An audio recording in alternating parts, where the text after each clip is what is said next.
Good evening. This is Jennifer Reynolds from the Water Management District. We're just going to give everyone a few more minutes when we bring the website live at 5:30. It takes a few minutes for everyone who is dialing in to actually connect, so we'll just give it a few more minutes for everyone's computers and phones to fully connect so that they can hear the presentation.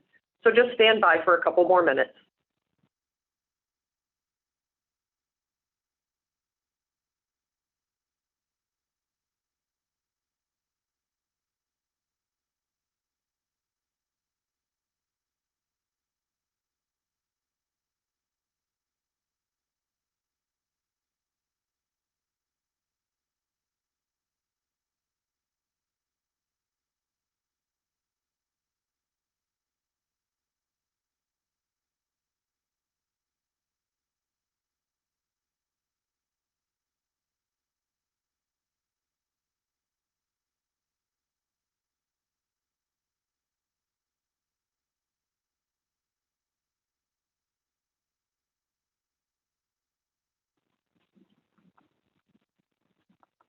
Okay, good evening. This is Jennifer Reynolds with the South Florida Water Management District. Thank you for coming and joining us for this workshop on the works of the district Chapter 40E-61 Rule Development. And so before we get started, I just wanted to take a moment again to thank everyone for participating in this really important part of the process, which is for us to engage with the public. And although it's a lot more difficult with all of us dispersed all across the state, I'm glad that we have the technology to be able to come together in order to provide some information to you and to receive your input. It's really vital to the process. And we'll get started tonight with a presentation. After the presentation, we're happy to take some questions and also your comments. And how that'll work is we'll try and take some questions first so that everyone is clear if there are any questions about the presentation itself or things that you need us to go back and explain better from the slides or anything like that. And then we will also take public comment on the process and on any of the language that you'd like to comment on from the rules specifically. And so with that, I will turn it over to Stephanie. I neglected to mention that also with us tonight is Pam Wade, our Bureau Chief, who has been spearheading this effort. And in just a moment, I'll turn it over to Stephanie. Also on the line, in addition to quite a few members of the public who've taken time out of their schedule to join us this evening, we also have members of Florida's Department of Environmental Protection and from Florida's Department of Agriculture and Consumer Services. They were joining us tonight to also take some notes. We are coordinating agencies together on many things that have to do with water quality and projects across the South Florida area. And so there are members of those agencies on the line taking notes and happy to answer questions that folks have about their programs at a later date. And so although we did not include that as part of our workshop tonight as part of the formal agenda, I just wanted to let everyone from the public know that they are on the line and paying attention. And so with that, I will turn it over to Stephanie, and she can get started with the presentation. Thank you, Jennifer. Well, welcome to round 2 of the Chapter 40E-61 Rule Development Workshops. And as we begin, a couple of small housekeeping items. We have found that with webinars that there are benefits to holding questions and discussions until the end, so that is how we're going to proceed tonight. The presentation is only 21 slides long, so you have a feeling for how long it will take. And at the end of the presentation, we will take questions, as Jennifer mentioned. And then after the question period, we will open it up for public comments. And we really hope that we want to limit the comments to about 3 minutes to allow everyone a chance to participate. And you will, if you have a question or a comment, you will raise your hand by clicking the raise your hand button and be called upon.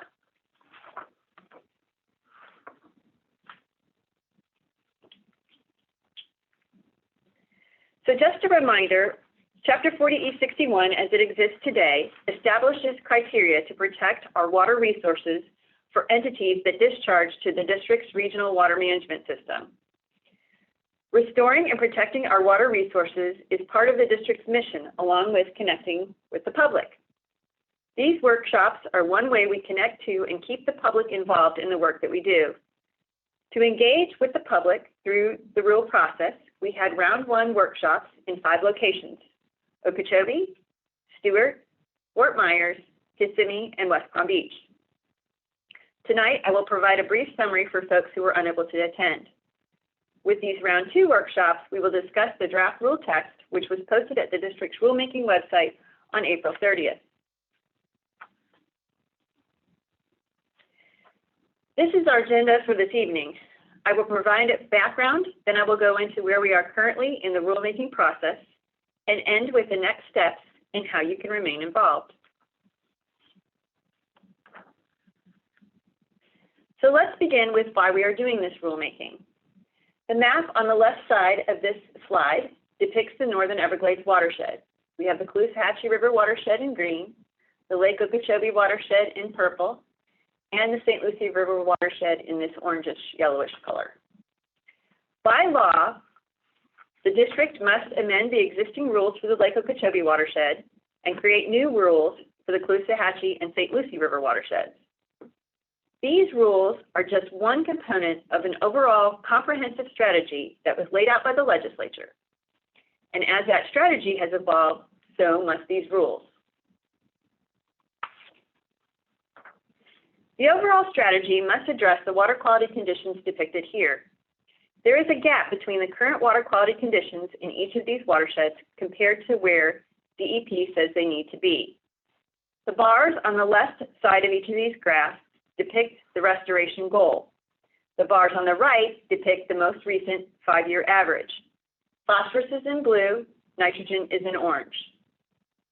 These watersheds have been identified by DEP to have impaired water bodies for which water quality goals, called total maximum daily loads, or TMDLs, have been established. Note that DEP defined phosphorus and nitrogen goals for St. Lucie River watershed, while the lake only has phosphorus and Caloosahatchee River only has nitrogen. In round 1, I discussed this particular slide in great detail, explaining how restoration efforts evolved over time. The main point is there have been many legislative changes that have impacted these rules. The 2016 NEP directed the district to revise 40E-61. The many statutory changes have made the existing rules obsolete as the underlying authorities have changed. So the draft amendments will replace the existing rules. Also, I want to point out that during the 2020 lawmaking session, the legislature passed Section 85 of House Bill 5003, which appears to limit the 40E-61 rulemaking to certain portions of the draft that we released on April 30th, specifically the contents of Part 2.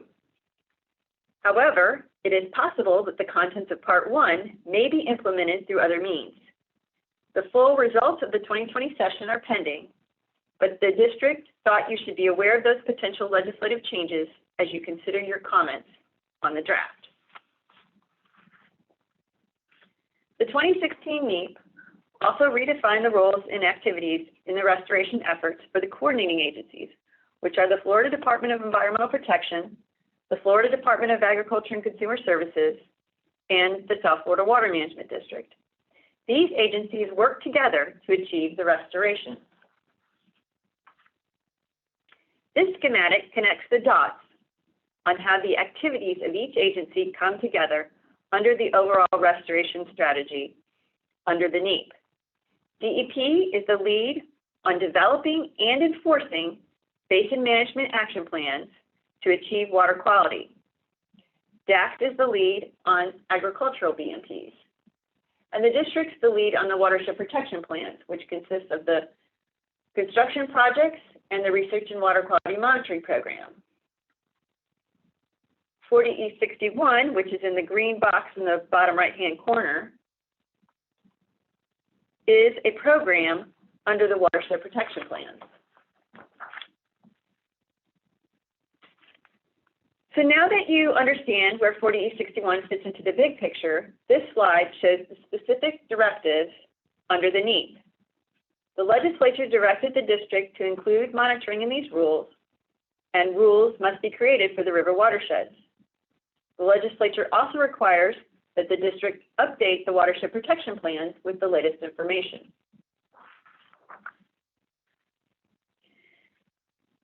The NEEP statute also directed a boundary change for these rules. The map on the left-hand side of this slide depicts the existing 40E-61 boundary. The map on the right depicts that same boundary with the NEEP boundary behind it, so you can see where the rules need to be expanded.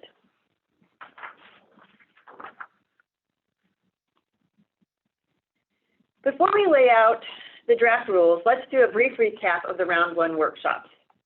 The first set of workshops were held in November, and we presented the concepts laid out here and received input.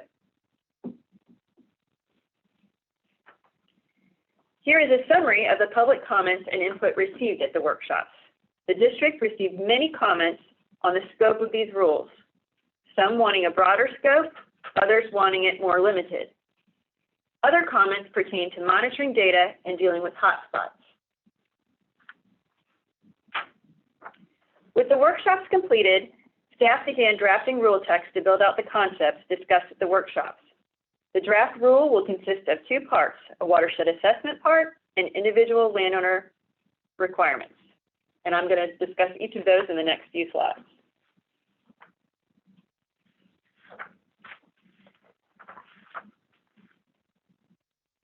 So the objective of Part 1, which is the watershed assessments, is to describe the processes for collecting and assessing data to identify activities to improve the quality, quantity, timing, and distribution of surface water. District data will primarily be used for the assessments, including data from the expanded monitoring networks, although other sources of data may also be considered if they meet the necessary criteria. That is in response to comments we received at the workshops, where the district was asked to review the data from other sources, but also asked to ensure that data were of the proper quality.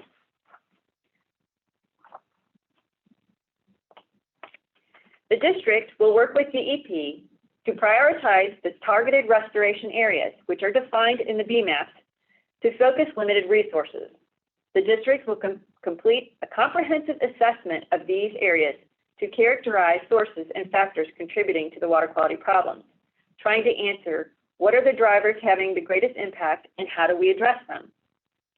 The assessments will consist of the items that are laid out in this slide.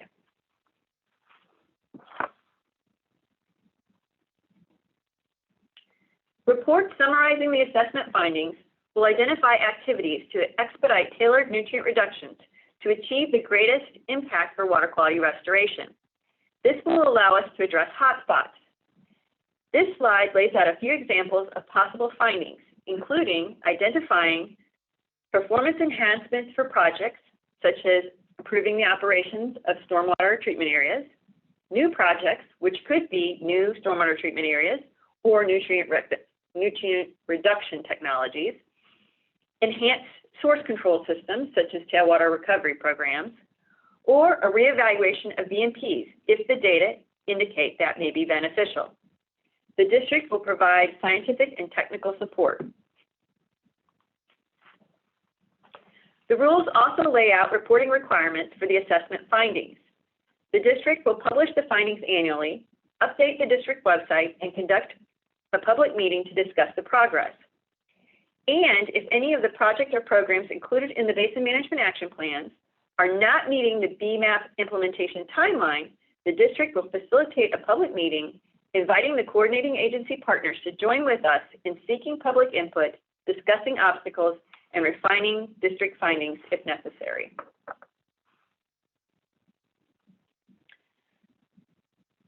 So that's the end of Part 1. Now we will go into Part 2 of the rules, which are the individual monitoring requirements. And the objective is to provide for a monitoring program for those not implementing DACs or DEP BMPs as required under a BMAP. These entities will be required to have a permit for an approved water quality monitoring plan. And if the discharge from their property does not meet state water quality standards as defined by DEP, the permittee will be notified that they need to implement BMPs as required by the appropriate agency noted in the BMAP. Sorry, yeah, in the BMAP. Okay, that concludes the presentation of the rules. Now we're going to move on to our current rulemaking timeline. This table lists the tasks that we've completed and the schedule for completing the rule amendments. We really strongly encourage and welcome feedback on these draft rules. We would like to have your comments by July 3rd so we can keep to our schedule.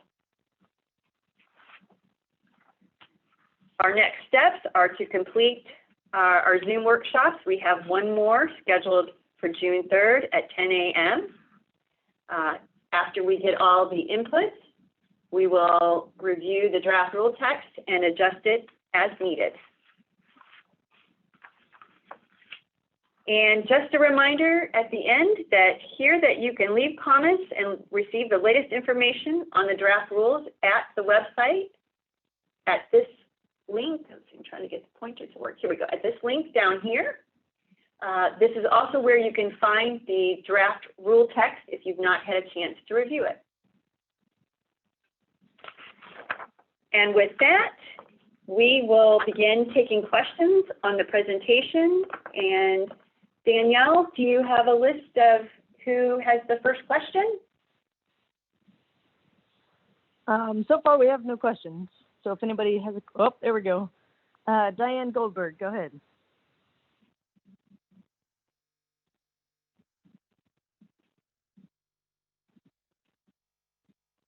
Diane, do you have a question?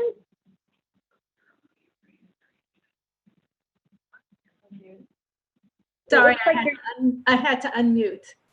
Okay, we can hear you now. Thank you. I wondered if we can add to the rules.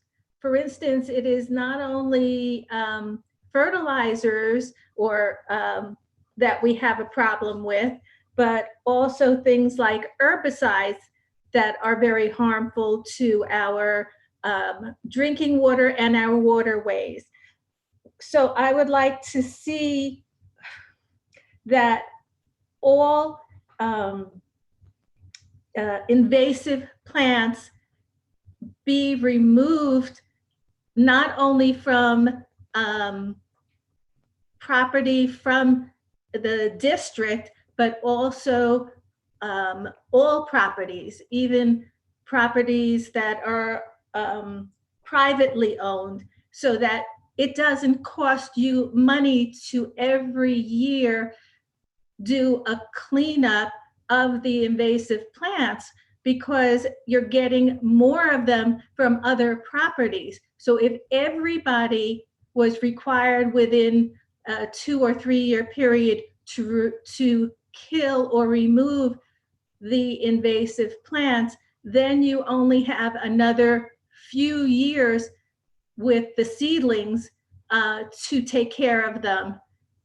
And that would really be monetary savings as well as a great help for the ecosystems. So is this something possible to consider? This is not a harm to commerce because there are so many thousands of plants available to choose from that the sale of invasive plants, anything that was on the FLEPC list, that would be the Florida Exotic Pest Plant Council list, that would be a great help.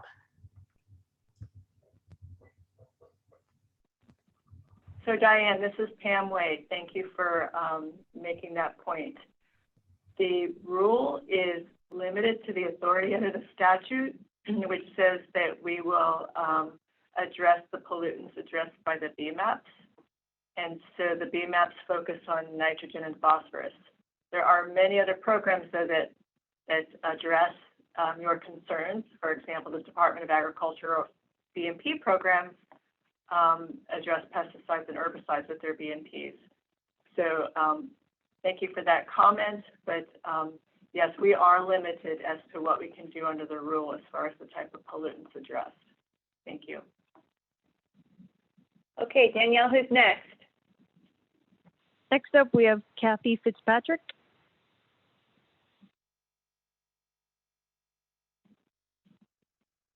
Kathy, are you there?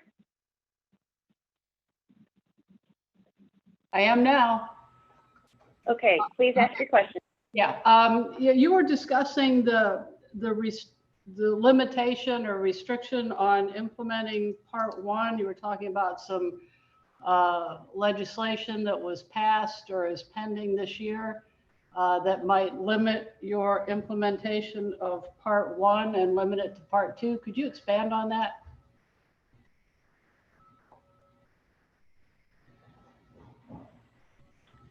So currently in House Bill 5003, Section 85, which is the budget bill, there's a portion of language in that budget bill that clarifies our rule-making under this 40E-61 rule. And that budget bill has not yet been signed by the governor.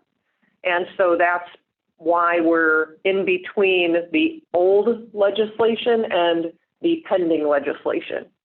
And so those specific documents are also on our website. There are links to those so that you can access them. The links are also available through the rule text on the very first page of our rule text. We put links so that you can access those documents directly from our rule text as well.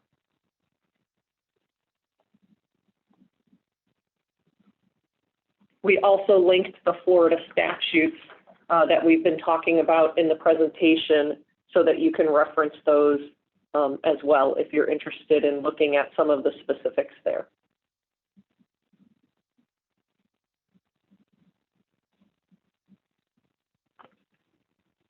Okay, Danielle, do we have any other questions? So far, I see none. Okay. We can move on to the public comment then. So I want to thank the folks that asked questions. You got to be the first people that realized that it takes just a minute between the time that we call your name and the time that everybody can hear you talking, as you have to unmute your device. And it works a little bit differently if you're on a computer or an iPad or a cell phone. And so we really appreciate everyone being patient with each other as we work through all the technology. So we'll get started with some public comments here in just a moment. Again, if you're interested in participating in the public comment portion, just raise your hand so that we can call on you. Then you'll be able to unmute your device and make your comments.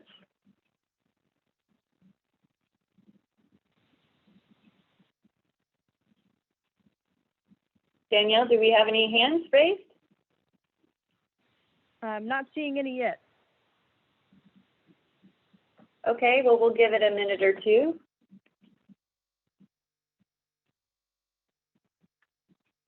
There's one. Okay. Okay. Stephanie, we have one hand raised. Okay. It's Diane Goldberg. Okay, Diane, please give us your comment. Thank you. The problems with the nitrogen and phosphorus is not just a problem on farms, but on resident properties where they have so much lawn. And I'm wondering if there is some way. Now, I know a lot of cities and counties have put restrictions for no fertilizer from June to October. But if I've seen lots of lawns that look just fine with no fertilizer used all year long. And perhaps a restriction like this with only fertilizer on necessary for shrubs and trees would be a big help. Is this something that can be done, or we also have to wait for legislation on this?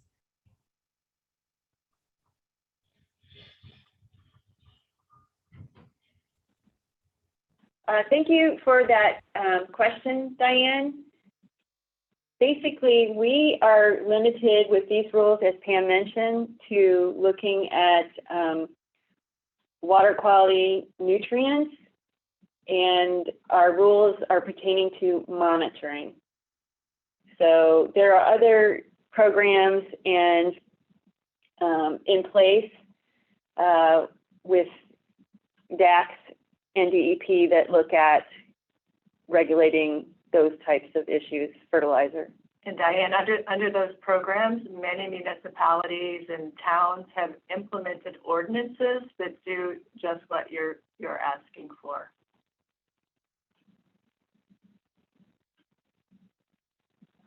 Okay, do we have any other comments? So far, there are none.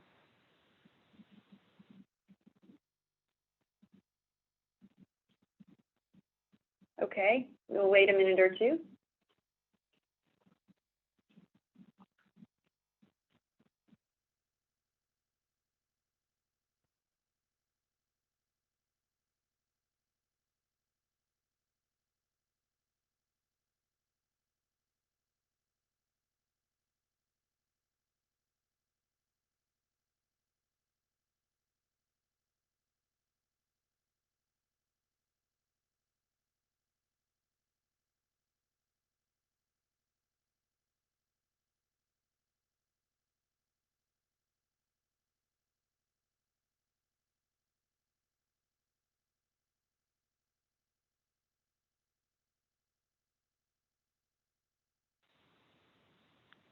We have one hand raised, Stephanie.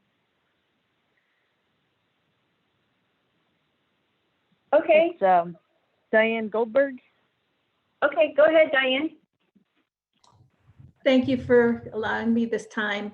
And I just, since this is only talking about monitoring, do you only monitor those properties that are part of the program, or will you be monitoring all properties now with the new regulations?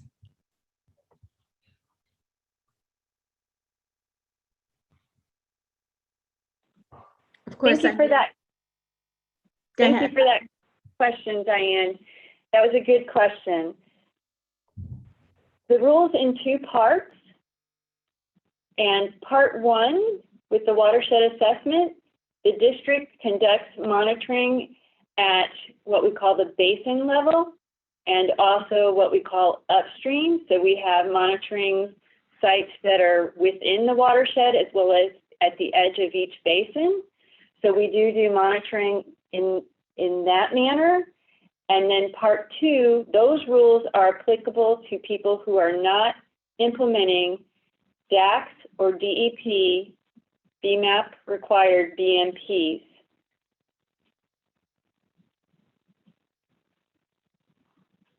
So that's how the monitoring works.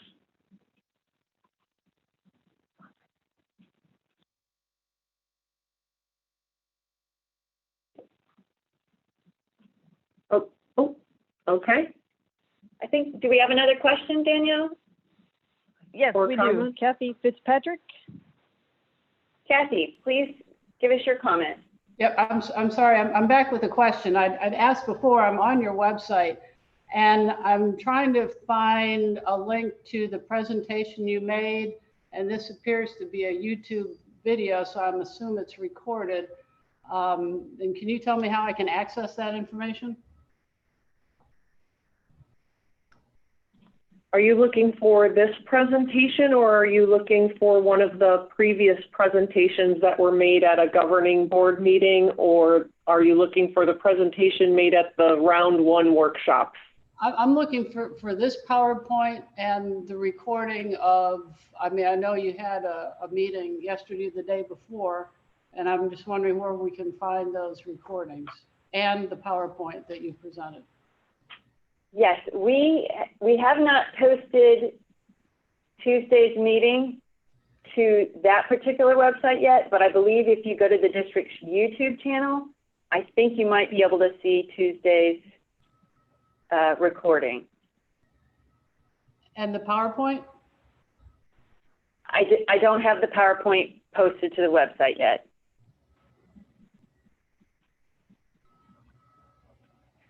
We will work on getting that posted soon. Okay.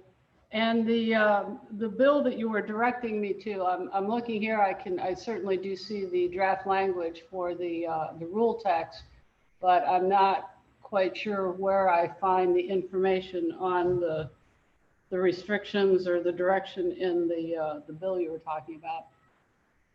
On the first page of the rule text, Yep. in the last paragraph, there are some underlined words. And the underlined words should have links that link you to the actual statutory language. Okay. Yeah, it's on the page that says to stakeholders. Okay, I see it. Yep, all right, I see it right there. Perfect. Thank you very much. You're welcome.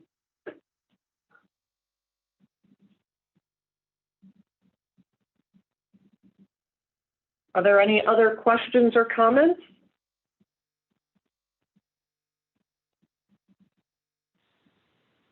I don't see any hands raised yet. Okay. Well, we don't want to keep everybody hanging on all evening, but we do appreciate everyone taking the time out of their day and out of their evening and out of their dinner hour to join us for this very important topic. We are looking forward to additional comments and questions from folks at the June 3rd meeting. In the meantime, if you have comments that you would like to make, you can go to our website and provide those comments through our website.